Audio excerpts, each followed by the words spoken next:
सारी दुनिया जानती है कि ईश्वर की मर्जी के बिना पत्ता भी नहीं हिलता, तो कोई उसका नाम उसकी मर्जी के बिना कैसे ले सकता है। सौभाग्यशाली होते हैं वो लोग जो ईश्वर का नाम ले पाते हैं, उसका नाम जप पाते हैं, उसकी आराधना कर पाते हैं। हरे कृष्ण दोस्तों, मैं हूं अनुज शर्मा। आज जो किस्सा आपको सुनाने जा रहा हूं बड़ा अद्भुत किस्सा है, प्रेम से परिपूर्ण है। भगवान के एक भक्त थे कर्मानंद। बचपन से ही भगवान से प्यार, भगवान की आराधना, सिर्फ भगवान में मोह, और कुछ अच्छा लगता ही नहीं था। सिर्फ राधे राधे जपना, सिर्फ कृष्ण को याद करना, कृष्ण के संग ही रहना, कृष्ण के साथ ही बातें करना। थोड़े बड़े हुए तो सोचा कि यहां से चलता हूं वृंदावन की ओर। बचपन से सुनते आए थे कि ठाकुर वृंदावन में रहते हैं। वो मोर मुकुटधारी दुनिया में कहीं मिले ना मिले, लेकिन वृंदावन में जरूर मिलेगा।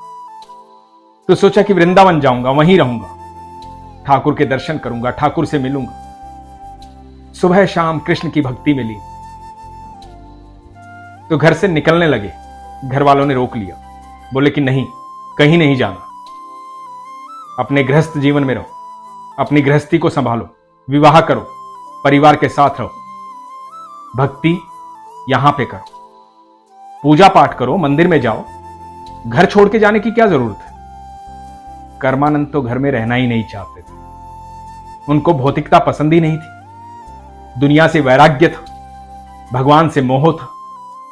उनको जाना था बांके बिहारी के पास, लेकिन घर वालों ने रोक लिया। कुछ साल बीते, रहा नहीं जा रहा था, जाना था ठाकुर के पास। एक रात्रि जब सब निंद्रा में लीन थे, चुपचाप उठे, अपना सामान उठाया। सामान में क्या, एक झोला, एक ठाकुर जी का विग्रह और एक छड़ी लेकर के चल दिए। अब वृंदावन की ओर जा रहे हैं। जहां विश्राम करना होता है, अपनी छड़ी को वहां गाड़ देते हैं और उस पर वो झोला टांग देते हैं जिसमें ठाकुर जी। उनका सोचना ऐसा था कि यहां इस छड़ी पर मैंने झोला टांग दिया है तो मैं इधर निंद्रा लूंगा, मैं इधर विश्राम करूंगा और मेरे ठाकुर भी झूलते झूलते विश्राम करेंगे। अद्भुत मोह था। पहुंचे वृंदावन, बांके बिहारी के दर्शन किए, ठाकुर जी से मुलाकात की। मन तो पहले से ही ठाकुर में था। वहां संतों के पास बैठे। वृंदावन एक ऐसी जगह है जहां सिर्फ चर्चा में ठाकुर ही रहते हैं। आप किसी से भी बात करो, जिससे भी बोलोगे वही बोलेगा राधे राधे। कण कण में ठाकुर है।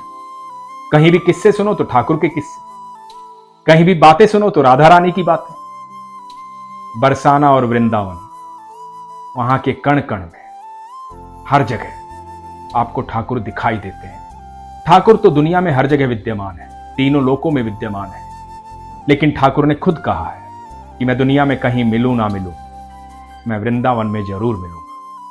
तो कर्मानंद को ऐसा आनंद आ रहा था क्योंकि वो उस माहौल में थे, उस जगह पे थे जहां उनके प्रभु की बातें होती थी।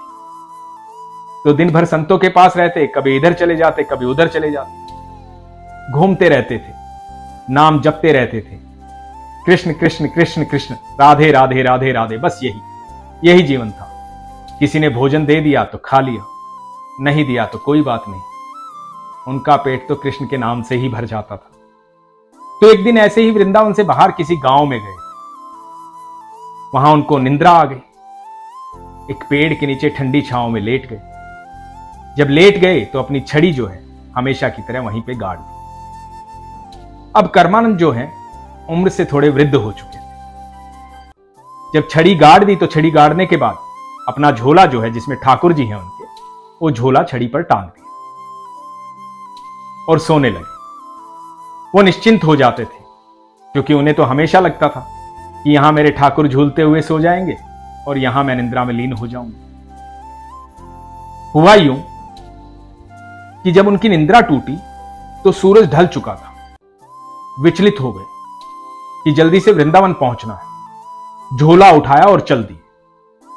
जब वृंदावन पहुंचे तो ध्यान आया कि छड़ी लाना तो भूल ही गए। छड़ी तो वहीं रह गई। बड़े परेशान हुए, बड़े दुखी हुए, रोने लगे कि अब मेरे ठाकुर को कैसे झुलाऊंगा। अब मैं नहीं सोऊंगा क्योंकि मेरे ठाकुर नहीं सोएंगे। मेरे ठाकुर झूलेंगे नहीं तो सोएंगे नहीं। अब मैं भी जागता रहूंगा। और बहुत भाव विभोर हो गए, परेशान हो गए कि रात्रि में अब छड़ी लेने वापस जाऊं कैसे। बड़े दुखी थे। परेशान होकर के ठाकुर जी को झोले से बाहर निकाला।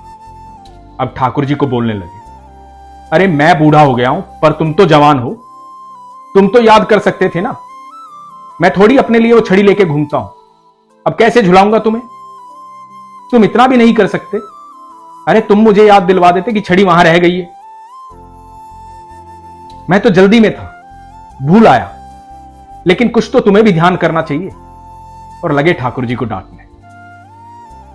इधर बैकुंठ में ठाकुर जी मुस्कुरा रहे हैं, बड़े प्रसन्न हैं, और राधा रानी देख रही हैं। तो राधा रानी ने कहा कि क्या हुआ कान्हा, इतने प्रसन्न क्यों। ठाकुर जी ने कहा कि मेरा एक भक्त है कर्मानंद, बहुत गुस्सा है आज मुझसे, डांट रहा है मुझे। मैंने उनका काम नहीं किया, मैंने उन्हें याद नहीं दिलवाया कि छड़ी रह गई है, तो गुस्सा हो रहा है। राधा रानी बोली, पर तुम तो इतने प्रसन्न दिखाई दे रहे हो किसी की डांट सुनकर के। भक्त तुम्हें डांट रहा है और तुम खुश हो रहे हो। कान्हा मुस्कुराए। कान्हा बोले, हां राधे, ऐसा भक्त मैंने जीवन में नहीं देखा। सब मुझे भोग लगाते हैं, मेरी आराधना करते हैं, पूजा पाठ करते हैं, अपने मंत्रों से, अपनी पूजा पाठ से, अपनी आराधना से मुझे प्रसन्न करना चाहते हैं। कोई इतना सरल और सहज नहीं होता कि मुझ पर अपना हक जमाए, मुझे इतना प्रेम करे कि मुझे डांट भी दे। कर्मानंद मुझे बहुत प्यार करता है, उसके प्रेम से मैं प्रसन्न हूं। तो राधा रानी ने कहा कि फिर अब जब वो तुम्हें डांट रहा है तो तुम क्या करोगे। ठाकुर जी बोले कि राधे मैं अभी मिलकर आता हूं उससे। और इधर कर्मानंद धरती पर ठाकुर जी को डांट रहा है, गुस्से में चिल्ला रहा है ठाकुर जी के विग्रह को पकड़, तुम्हारी वजह से हुआ है। अरे तुम्हें नहीं सोना था, तुम्हें छड़ी याद नहीं दिलवानी थी, अब तो मेरी भी नींद खुली रहेगी, मैं भी नहीं सोऊंगा, तुम नहीं सोओगे तो। इधर डांट ही रहा है और ठाकुर जी अवतरित होते। कर्मानंद ठाकुर जी को सामने देखता है, मोर मुकुटधारी बाके बिहारी कृष्ण कन्हैया। उन जैसी मुस्कुराहट तीनों लोकों में किसी की भी नहीं। वो कृष्ण है, वो कन्हैया है। वो जब आंखें बंद कर देते हैं तो सृष्टि का विनाश हो जाता है, जब नेत्र खोलते हैं तो पूरी सृष्टि खुशहाल हो जाती है। वो जब मुस्कुराते हैं तो प्रकृति झूम उठती है। वही है कृष्ण। कर्मानंद के सामने खड़े हैं। कर्मानंद भगवान को सामने देखते ही चिल्लाने लगा, बोला कि अरे तुम्हें किसने बुलाया था, मुझे तुम्हारे दर्शन नहीं करने थे ना, मुझे तुमसे मिलना था। बस तुम्हें इतना ही करना था ना, वो छड़ी याद दिलवानी थी, उसके लिए आने की जरूरत क्या थी। और बहुत काम होंगे तुम्हें, एक छड़ी याद दिलवा देते तो मैं इतना परेशान नहीं होता। भगवान मुस्कुरा रहे हैं, लगातार मुस्कुरा रहे हैं, देख रहे हैं कर्मानंद को। कर्मानंद भगवान पर चिल्लाए जा रहा है, क्रोधित हुए जा रहा है। कुछ देर बाद कर्मानंद को एहसास हुआ कि अपने आराध्य पर चिल्ला रहा है, अपने ठाकुर पर क्रोधित हो रहा है, और ठाकुर मुस्कुरा रहे हैं। कर्मानंद ने कहा कि प्रभु क्षमा करें, क्रोधवश न जाने क्या क्या कह गया, मुझे माफ करें। आप ही मेरे सर्वेश्वर हैं, आप ही मेरे सब कुछ। मुझे तो इस बात का दुख हो रहा था कि अब मैं आपको झुलाऊंगा कैसे।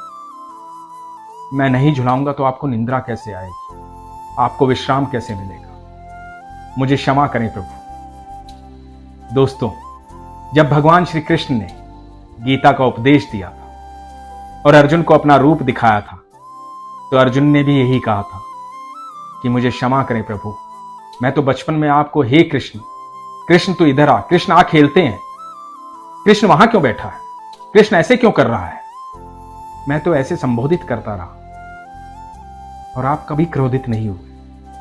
मुझे नहीं पता था ठाकुर आप सर्वेश्वर हैं। मुझे नहीं पता था भगवान आप ही तीनों लोकों के मालिक हैं।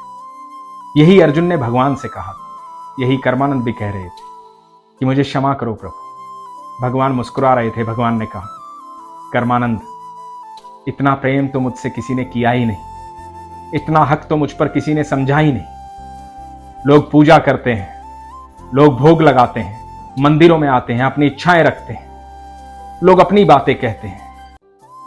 प्यार नहीं करता कोई, सरल नहीं है कोई, सहज नहीं है कोई, इच्छाओं के साथ मुझ तक पहुंचते हैं।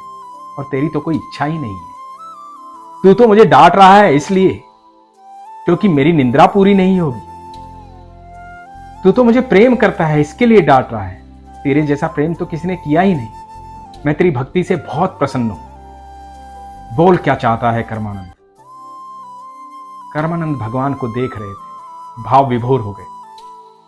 कर्मानंद ने कहा कि प्रभु बस इतना सा कर दो, मैं बूढ़ा हो गया हूं, मुझसे रात्रि में वापस नहीं जाया जाएगा। जाकर वो छड़ी ला दो ताकि मैं आपको झूला झुला सकूं। भगवान मुस्कुराए, छड़ी लेकर आए। ऐसा भाव दुनिया में किसी का होता नहीं है, और जब होता है तो भगवान बैकुंठ छोड़ कर आते हैं। इतनी सरलता, इतनी सहजता जब भक्ति में आ जाती है तो ईश्वर तीनों लोकों के जो स्वामी बैकुंठ से अपने आप आपके सामने आ जाते हैं, क्योंकि जितना प्रेम हम उनसे करते हैं उससे कहीं ज्यादा प्रेम वो हमसे करते हैं। अपनी भक्ति में सरलता लाइए, अपनी भक्ति में सहजता लाइए, प्रेम कीजिए दिल से, स्वार्थ से नहीं। ईश्वर आपकी हर बात सुनते हैं। कर्मानंद की भी हर बात सुन रहे थे। ईश्वर हम सब की हर बात सुनते हैं, लेकिन जिस भक्त में सरलता होती है, सहजता होती है, उसकी बात, उसके मन का भाव बैकुंठ में जाता है, और वहां बैकुंठ में बैठे ठाकुर उस भक्त पर विशेष कृपा करते हैं, उसे दर्शन देते हैं, उससे मिलने आते हैं, उसकी बात साक्षात सुनने आते हैं। इसलिए मैं हमेशा कहता हूं, अपने अंदर सरलता लाओ, सहजता लाओ, अपने ठाकुर से प्रेम करो, अपने कृष्ण से प्यार करो, अपने ईश्वर से प्रेम करो। आप जब ईश्वर से प्रेम करते हैं तो इस पूरी सृष्टि में आपका कोई कुछ नहीं बिगाड़ सकता, क्योंकि सारी सृष्टि के मालिक वही हैं। इसलिए हमेशा अपने विश्वास को मजबूत रखो, अपना ख्याल रखो। हरे कृष्ण।